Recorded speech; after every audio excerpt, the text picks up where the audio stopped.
টিভির মধ্যরাতের খবরে ক্রাউন সিমেন্ট শিরোনাম দেখছিলেন, এবারে পুরো খবর।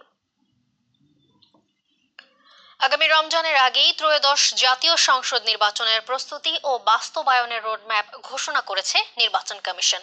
বৃহস্পতিবার রাজধানীর আগারগাঁওয়ে কমিশন সচিব আক্তার হোসেন রোডম্যাপ ঘোষণা করেন। সচিব জানান, সেপ্টেম্বর এবং অক্টোবরের মধ্যে দল নিবন্ধন, সীমানা নির্ধারণ, ভোটার তালিকা প্রকাশ এবং জনপ্রতিনিধিত্ব অধ্যাদেশ সংশোধন হয়ে যাবে।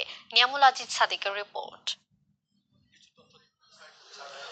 ফেব্রুয়ারির প্রথমার্ধে নির্বাচনের সম্ভাব্য তারিখকে সামনে রেখে কাজ করছে নির্বাচন কমিশন। এরই মধ্যে গুরুত্বপূর্ণ সংশোধন, সীমানা নির্ধারণ সহ বেশিরভাগ কাজের সময়সীমা নির্ধারণ করেছে ইসি। আমাদের কাছে চিঠি দিয়ে জানানো হয়েছে যেন আগামী রমজানের শুরুতে, রমজানের আগে জাতীয় নির্বাচনের ব্যবস্থা করা হয়। নতুন রাজনৈতিক দলের নিবন্ধনের যে কার্যক্রম আপনারা জানেন যে আমরা মাঠ পর্যায়ে তথ্য যাচাইয়ের জন্য পাঠিয়েছি। কয়েকটা অলরেডি আমরা কিছু কিছু জায়গা থেকে পাচ্ছি। মোটামুটিভাবে ধারণা যে আগামী 15ই সেপ্টেম্বরের ভিতরে এইগুলোকে চূড়ান্ত করতে পারবো এবং আপনার জিআইএসএ ম্যাপ এই জাতীয় যে কাজগুলো আছে সেগুলো আমরা 30 সেপ্টেম্বরের ভিতর কমপ্লিট করব। সেপ্টেম্বরে রাজনৈতিক দল, গুরুত্বপূর্ণ ব্যক্তি ও নির্বাচনী সংস্থাগুলোর সঙ্গে সংলাপ শেষ করে নির্বাচনের সম্ভাব্য পথ পরিক্রমা এগিয়ে নেবে কমিশন। নতুন রাজনৈতিক দল 14 সেপ্টেম্বরে নিবন্ধন, জাতীয় সংসদের সীমানা নির্ধারণ 15 সেপ্টেম্বর ও নির্বাচনের বাজেট প্রণয়ন করা হবে এই মাসের মধ্যে। দেশি বিদেশি পর্যটক, সাংবাদিকদের জন্য নীতিমালা, স্বচ্ছ ব্যালট বাক্স ও ম্যানুয়াল নভেম্বরের মধ্যে তৈরি করা হবে। ভোট গ্রহণের 2 সপ্তাহ আগে আইন শৃঙ্খলা বাহিনী মোতায়েনের সিদ্ধান্ত হবে। সংসদ নির্বাচনের তফসিল ডিসেম্বরের প্রথম সপ্তাহে ঘোষণা হবে। এরপরই আইন শৃঙ্খলা নিয়ন্ত্রণে দফায় দফায় অংশীজনের সঙ্গে বসবে কমিশন। সর্বশেষ ভোট কেন্দ্র স্থাপন ও মালামাল বিতরণের দিকে এগিয়ে যাবে কমিশন। Existing law and order situation এটা স্বরাষ্ট্র মন্ত্রণালয়ের বিষয়। আমাদের বিষয়টা হচ্ছে যে নির্বাচন সংক্রান্ত কার্যক্রমগুলো এগিয়ে নিয়ে যাওয়া। আপনি আমাকে নির্বাচন সম্পর্কিত যে কার্যক্রম বলেন, আইন শৃঙ্খলা পরিস্থিতির ব্যাপারে আপনি স্বরাষ্ট্র মন্ত্রণালয়ের স্বরাষ্ট্র সচিব বা ওনাদেরকে জিজ্ঞেস করেন। স্বরাষ্ট্র মন্ত্রণালয়ের থেকে আলোচনা হচ্ছে এবং সেই আলোচনার যদি আমাদের অংশগ্রহণের বিষয় থেকে থাকে বা আমাদের অংশগ্রহণ কোথায় কতটুকু হতে হবে সেটা আলোচনা সাপেক্ষে। এই সময়ের মধ্যে আইন শৃঙ্খলা ও নির্বাচনী বিধি রক্ষায় নির্বাহী ও জুডিশিয়াল ম্যাজিস্ট্রেট নিয়োগ করবে ইসি বলে জানান সচিব। Niamul Aziz Sadiq, NTV news, Dhaka. জাতীয় সংসদ নির্বাচনের রোডম্যাপ ঘোষণায় সন্তুষ্টি প্রকাশ করেছে বিএনপি। তাৎক্ষণিক প্রতিক্রিয়ায় সন্তুষ্টির কথা জানান দলের মহাসচিব মির্জা ফখরুল ইসলাম আলমগীর। তবে সংখ্যানুপাতিক নির্বাচন অর্থাৎ পিআর পদ্ধতিকে সামনে রেখে আরও একটি রোডম্যাপ দাবি করেছে জামায়াতে ইসলামী আর এনসিপি। বলেছে, জুলাই সনদ চূড়ান্ত হওয়ার আগে নির্বাচনের রোডম্যাপ ঘোষণা সরকারের প্রতিশ্রুতি ভঙ্গের শামিল। পৃথক প্রতিক্রিয়ায় তারা এসব বলেন। হাসান মাহমুদের রিপোর্ট। রমজানের আগেই ত্রয়োদশ জাতীয় সংসদ নির্বাচনের প্রস্তুতি ও বাস্তবায়নের রোডম্যাপ ঘোষণা করেছে নির্বাচন কমিশন। ডিসেম্বরের প্রথম সপ্তাহে ঘোষণা হবে নির্বাচনের তফসিল। নির্বাচন কমিশন ঘোষিত এই রোডম্যাপকে স্বাগত জানিয়েছে বিএনপি।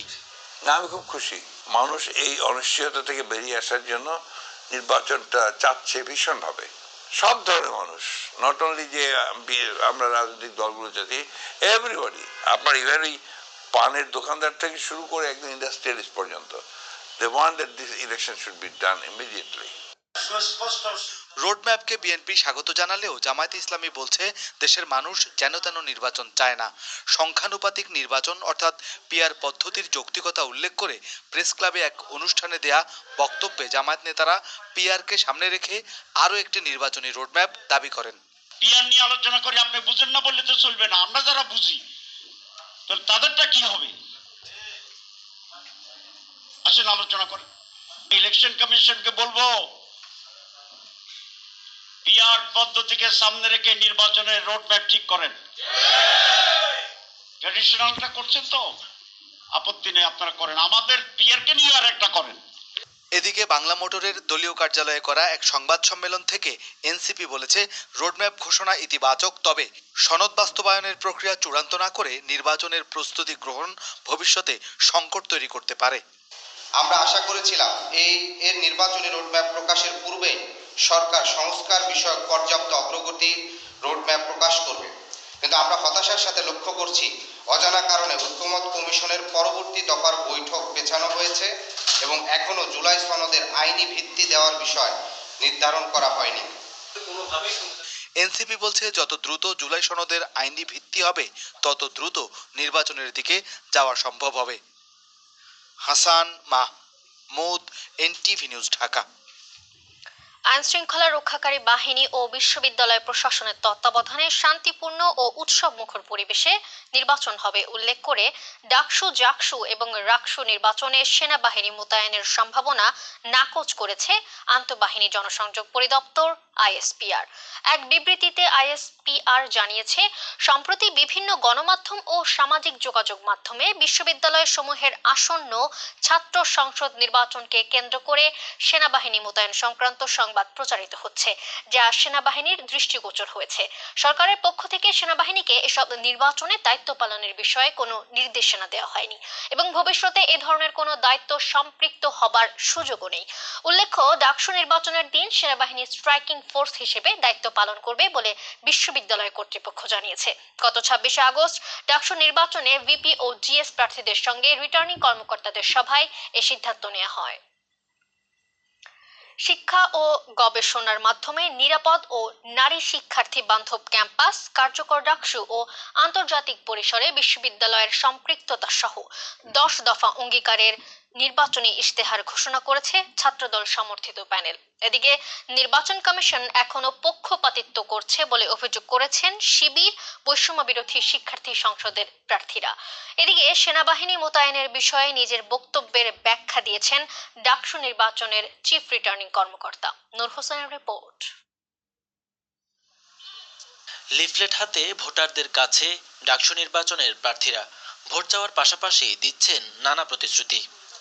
এভাবে দিনভর ক্যাম্পাস জুড়ে প্রচারণায় ব্যস্ত সময় পার করছেন ছাত্রদল, ছাত্র শিবির, বৈষম্য বিরোধী শিক্ষার্থী সংসদ সহ বিভিন্ন প্যানেল ও স্বতন্ত্র প্রার্থীরা। নির্বাচন ঘিরে নিজেদের 10 দফা ইশতেহার ঘোষণা করেছে ছাত্রদল সমর্থিত প্যানেল। বিশ্ববিদ্যালয়কে একটি পূর্ণাঙ্গ আবাসিক বিশ্ববিদ্যালয় হিসেবে গড়ে তোলার জন্য প্রয়োজনীয় উদ্যোগের অংশ হিসেবে নতুন হল নির্মাণের দ্রুত ব্যবস্থা গ্রহণ, যেন ভর্তির দিন থেকেই প্রতিটি শিক্ষার্থীর জন্য একটি সিট ও একটি পড়ার টেবিল নিশ্চিত করা সম্ভব হবে। এদিকে প্রশাসনের নিরপেক্ষতা নিয়ে প্রশ্ন তুলছেন ছাত্র শিবির, বৈষম্য বিরোধী শিক্ষার্থী সংসদ সহ বেশ কয়েকটি প্যানেল।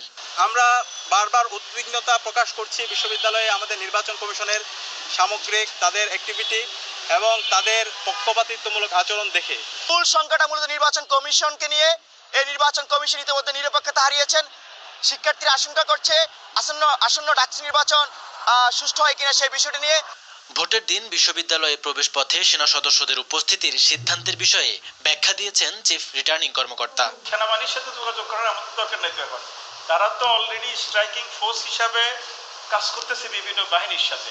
পরিকল্পনার কথা আমরা বলেছি, যখন আমরা তাদের প্রয়োজন মনে করব সেটা বিশ্ববিদ্যালয়কে আমরা রিকোয়ারমেন্ট দিব, তখন বিশ্ববিদ্যালয় সেটা ব্যবস্থা করবে। নির্বাচনে সর্বোচ্চ নিরপেক্ষতা বজায় রাখার আশ্বাসও দিয়েছে নির্বাচন কমিশন। নূর হোসেন, এনটিভি নিউজ, ঢাকা। রাজধানীর এভারকেয়ার হাসপাতালে স্বাস্থ্য পরীক্ষা শেষে বাসায় ফিরেছেন বিএনপি চেয়ারপারসন বেগম খালেদা জিয়া। রাত 11:15টার দিকে বাসায় ফেরেন তিনি। এর আগে বৃহস্পতিবার রাত 7:45টার দিকে গুলশানের বাসভবন ফিরোজা থেকে খালেদা জিয়াকে বহনকারী গাড়ি এভারকেয়ার হাসপাতালের উদ্দেশ্যে রওনা হয়। পরে রাত 8:30টায় তিনি হাসপাতালে পৌঁছান। এ সময় নেতাকর্মীরা বেগম জিয়ার গাড়ি ঘিরে স্লোগান দেয়। চিকিৎসকরা জানান, খালেদা জিয়ার কিছু স্বাস্থ্য পরীক্ষার জন্য তাকে হাসপাতালে নেওয়া হয়েছে।